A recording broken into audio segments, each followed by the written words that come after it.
Acap kali ketika kita berbicara atau mendengar kata politik, yang terbesit di kepala kita adalah upaya-upaya yang manipulatif, atau ucapan-ucapan yang diplomatis, atau keadaan, kondisi di mana penuh dengan intrik-intrik politik.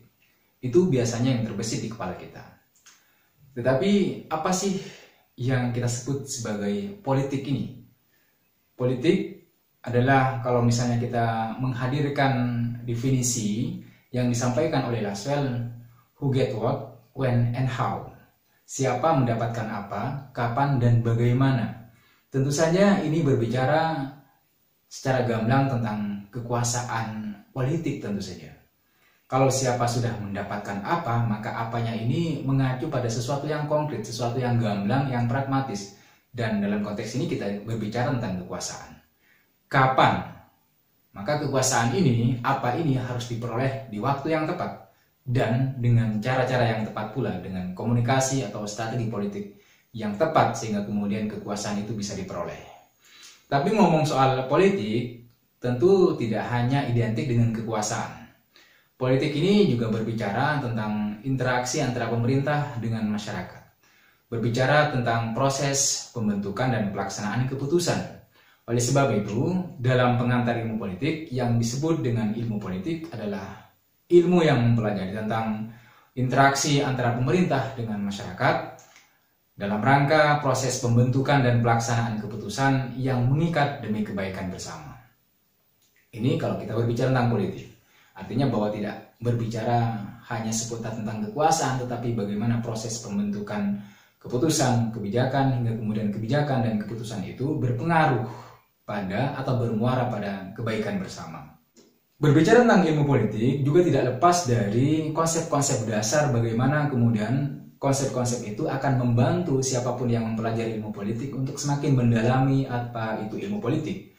Nah, konsep-konsep misalnya di pertemuan-pertemuan sebelumnya yang sudah kita bicarakan, yang sudah kita kaji adalah misalnya negara, lalu kemudian kebijakan atau kebijaksanaan umum, kekuasaan, pembagian dan alokasi.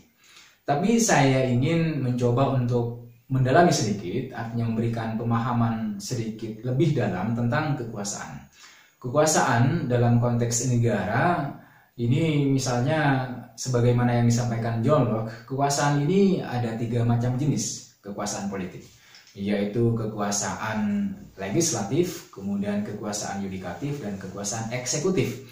Sebenarnya itulah gagasan yang disampaikan oleh John Locke, lalu kemudian dikembangkan oleh Montesquieu dengan dari 3 konsep kekuasaan politik itu kemudian dikembangkan menjadi trias politica oleh Montesquieu, yaitu pemisahan kekuasaan. Jadi kekuasaan-kekuasaan itu harus dipisah agar lembaga yang satu dengan lembaga yang lain saling bekerja sama, dan tidak hanya untuk bekerja sama tetapi juga untuk saling mengoreksi dan mengevaluasi. Apa jadinya jika kemudian satu atau dari berbagai lembaga itu hanya berada dalam satu sistem sehingga kemudian bagian-bagian yang satu dengan bagian yang lain saling melirik, saling melakukan perselingkuhan, sehingga kemudian tentu saja sebagaimana yang kita lihat hari ini ada banyak anggota dewan atau siapapun itu yang menggunakan ruang-ruang gelap di birokrasi untuk kemudian mengeruk atau mencuri uang rakyat. Itu adalah upaya-upaya yang saling bekerja sama, berbondong-bondong untuk mengeruk uang rakyat. Bukan berbondong-bondong bekerja sama sebagaimana yang dimaksud oleh Montesquieu, yaitu bekerja sama dan mengevaluasi dan saling mengoreksi. Nah, dari konsep-konsep dasar tentang ilmu politik ini, selanjutnya kita beranjak pada sesuatu yang menurut saya juga penting untuk kemudian dibahas adalah ideologi politik. Nanti ada sistem politik, nanti juga ada partai politik. Tetapi sebelum masuk pada sistem dan partai politik, lalu kemudian boleh jadi demokrasi. Tapi yang lebih awal yang perlu kita bahas, yang perlu kita pahami adalah ideologi politik itu sendiri. Nah, sebelum masuk pada ideologi politik, tentu saja untuk memahami sesuatu, objek atau yang lainnya, bahkan manusia, kita perlu memasuki lorong definisi. Definisi ini menjadi lorong atau gerbang pertama untuk memahami sesuatu yang akan kita pahami tentu saja. Nah, secara definitif mungkin atau barangkali kita bisa definisikan ideologi ini sebagai seperangkat nilai, seperangkat gagasan sekelompok atau kelas sosial tertentu. Oleh sebab itu seperangkat gagasan ini nanti akan menjadi ciri khas dari kelompok atau menjadi ciri khas dari kelas sosial tertentu. Tapi ideologi ini bukan hanya seperangkat gagasan. Dia boleh jadi cara pandang tentang dunia dari sekelompok orang. Dia adalah refleksi atas realitas yang telah didistorsikan. Dia adalah refleksi atau ekspresi dari pemikiran yang dogmatis. Jadi pemikiran yang dogmatis ini hingga kemudian mengental dalam diri anggota dari kelompok tersebut.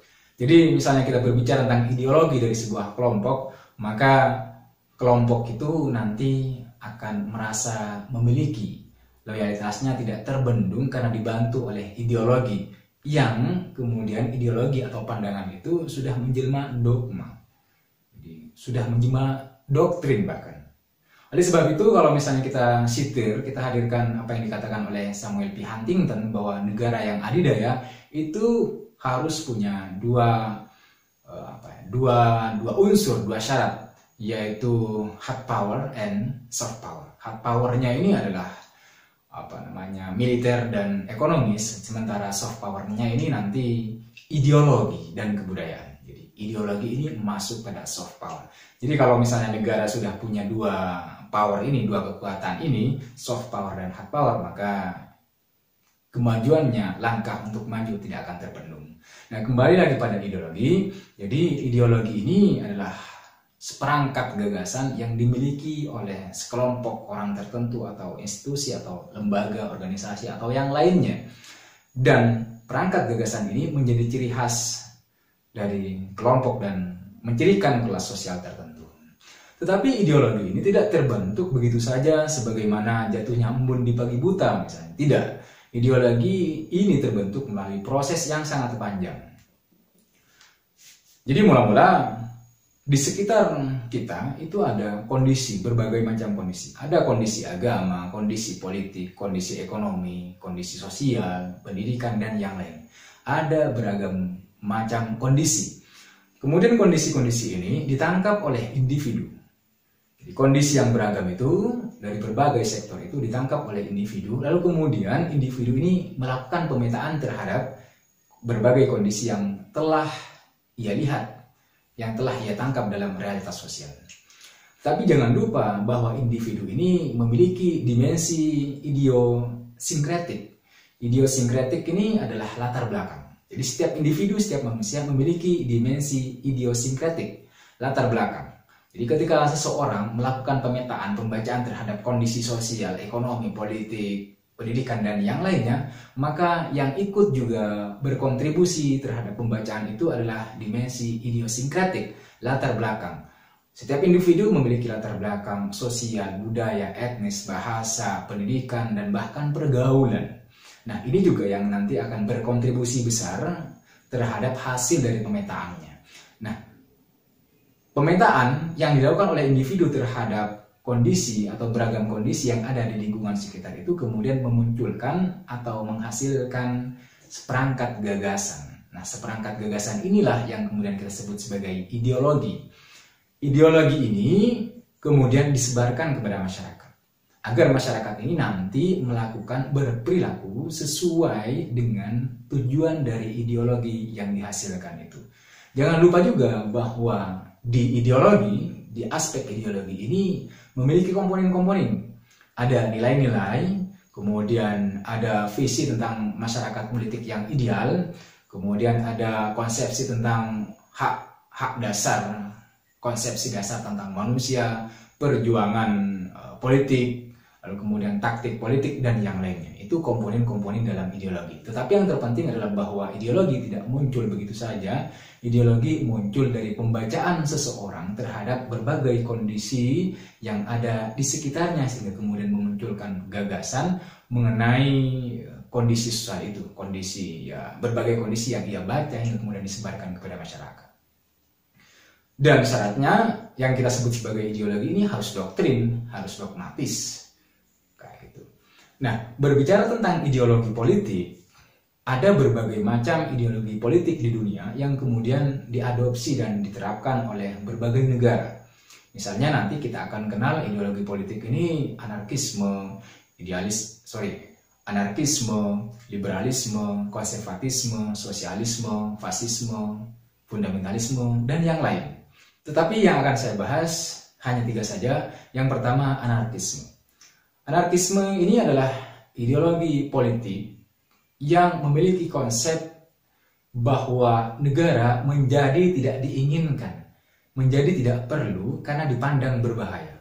Bayangkan, dalam ideologi politik anarkisme, negara ini sangat berbahaya. Nah, tentu kita tidak boleh terjebak pada pandangan bahwa negara berbahaya, sehingga kemudian kita berbondong-bondong untuk tidak terikat pada negara. Jadi ini hanya pengantar saja, ada penerjemahannya. Dalam ideologi politik anarkisme, bahwa ideologi politik ini menganjurkan masyarakat tanpa negara, memang begitu. Atau dalam definisi yang lain, bahwa harus ada lembaga sukarela yang kemudian mengatur diri mereka sendiri.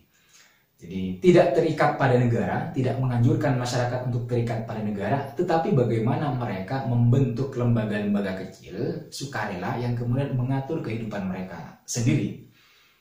Nah, konsep dari anarkisme ini adalah bahwa otoritas negara dengan kekuasaannya menjadi lembaga yang akan menumbuh suburkan penindasan kehidupan, penindasan kemanusiaan. Ini konsep dasarnya begitu. Tetapi bukan berarti bahwa mereka atau masyarakat yang menganut ideologi politik anarkisme ini hidup dalam kekacauan, hidup dalam tanpa tatanan, hidup dalam chaos, kekacauan yang sangat luar biasa. Tidak. Aspek filosofisnya adalah mereka mengatakan, mereka yang memiliki pandangan ideologi politik anarkisme ini mengatakan bahwa manusia ini akan mengantarkan manfaat yang terbaik bagi semua. Jadi manusia menjadi bagian dari masyarakat ini akan membawa kebermanfaatan yang baik, yang terbaik bagi semua jika mereka tidak diperintah atau hidup mereka tidak berada di bawah otoritas-otoritas. Sehingga bagi mereka negara ini hanya akan mengacau balaukan, hanya akan melahirkan ketertindasan, instabilitas, ketidakadilan dan sebagainya. Nah, karena mereka memiliki pandangan yang demikian, tentu saja mereka menganjurkan agar masyarakat hidup tanpa negara, dalam artian mereka perlu mengatur diri mereka sendiri secara sukarela. Ini dalam pandangan anarkisme. Lalu yang kemudian adalah liberalisme. Liberalisme ini bertumpu pada 3 aspek, atau 3 aspek ini yang kemudian membentuk liberalisme, yaitu life, kehidupan, yang kedua liberty, kebebasan, dan yang ketiga property, hak milik. Nah, apa sih definisi dari kebebasan? Kita selalu ngomong definisi karena sebagaimana yang saya sampaikan di awal, bahwa untuk memahami sesuatu, objek atau apapun di dunia ini, rasa-rasanya kok tidak sah kalau kita tidak memasukinya dari lorong definisi, baik itu secara terminologi maupun secara epistemologi, baik itu secara akar bahasa, akar kata maupun secara istilahi. Berbicara tentang definisi kebebasan, kiranya sangat pas kalau misalnya kita hadirkan definisi dari John Locke. John Locke ini filsuf dari Inggris, salah satu tokoh atau pelopor dari aliran empirisme. John Locke ini pengagumnya René Descartes. René Descartes ini walaupun idolanya si John Locke, René Descartes ini nanti melahirkan menjadi pelopor dari rasionalisme.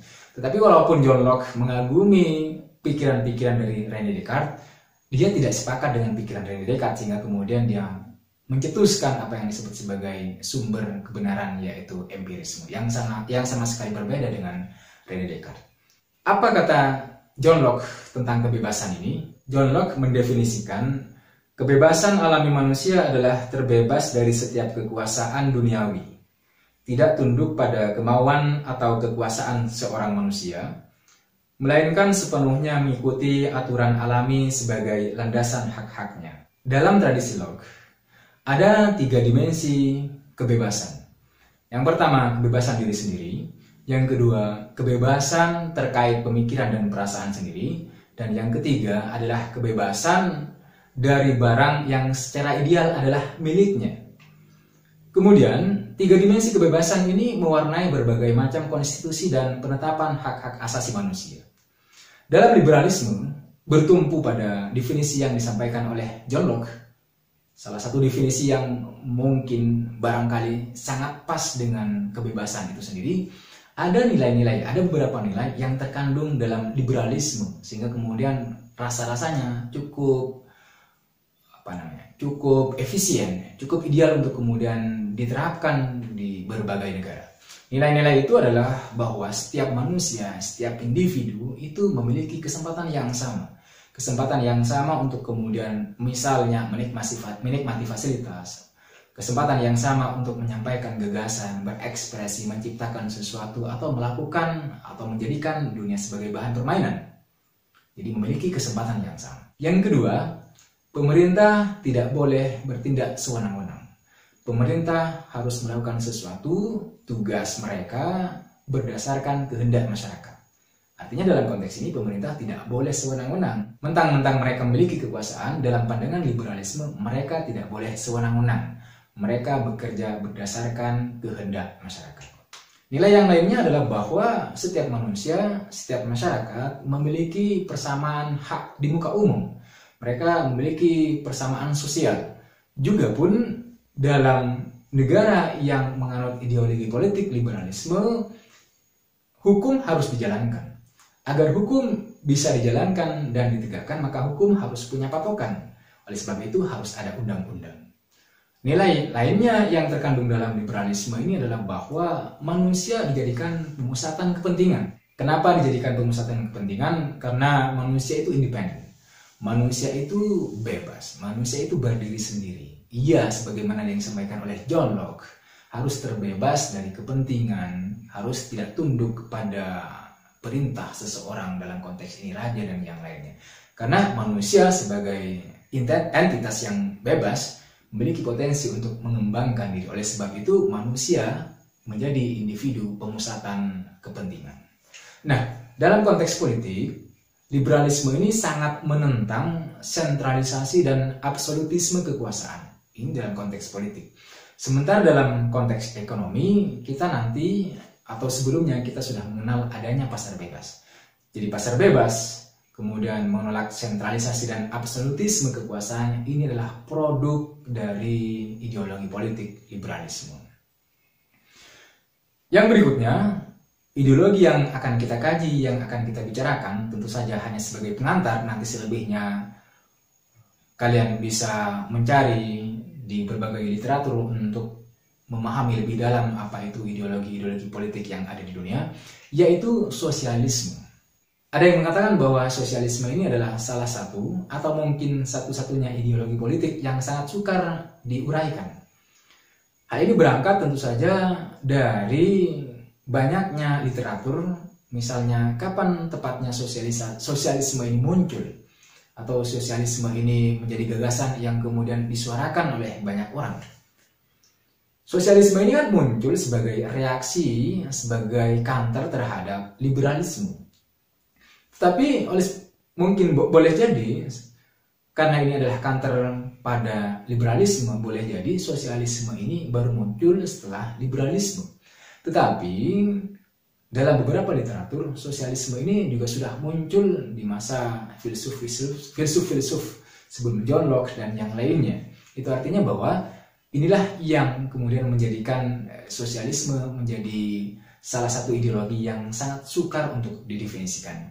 Namun demikian, yang perlu mendapat perhatian dalam mengkaji ideologi politik sosialisme ini adalah bahwa sosialisme adalah ajaran dan gerakan yang menganut konsep bahwa keadaan sosial tercapai hanya melalui penghapusan hak milik pribadi atas alat-alat produksi. Sebagaimana yang saya sampaikan di awal atau sebelumnya, bahwa sosialisme ini muncul sebagai reaksi terhadap berkembang pesatnya industrialisme dan kapitalisme di abad 19 dan 20. Nah, akibat perkembangan kapitalisme yang pesat ini, industrialisasi yang pesat ini, kemudian melahirkan kondisi yang buruk. Seharusnya kan industrialisasi yang pesat, kapitalisme yang pesat, seharusnya, idealnya melahirkan kondisi yang baik, kondisi yang mensejahterakan masyarakat. Tetapi yang terjadi, seiring berkembang pesatnya industrialisasi, ternyata kesejahteraan buruh, kesejahteraan pekerja, jadi mereka yang bekerja di sarana-sarana produksi, di pusat-pusat transportasi, kesejahteraannya menurun. Di industrialisasi berkembang pesat, tetapi kesejahteraan buruh, kesejahteraan pekerja semakin menurun. Nah, ini ada ketimpangan sosial, ketimpangan kenyataan, ketimpangan realitas. Nah, ini ditangkap oleh para cendekiawan sehingga kemudian mereka turun untuk kemudian membela hak-hak para pekerja yang tidak sejahtera ini, yang malah dirugikan ini. Nah, muncul perang kaum miskin melawan kaum kaya. Dalam pandangan sosialisme bahwa kepemilikan bersama adalah cara hidup yang paling baik. Kepemilikan bersama adalah jalan hidup yang paling baik. Karena bahwa hak milik pribadi itu hanya akan menjadikan seorang manusia, seorang individu menjadi egois, dan itu akan menghancurkan keselarasan. Nah, oleh sebab itu, dalam konteks ini, negara harus mengambil peran.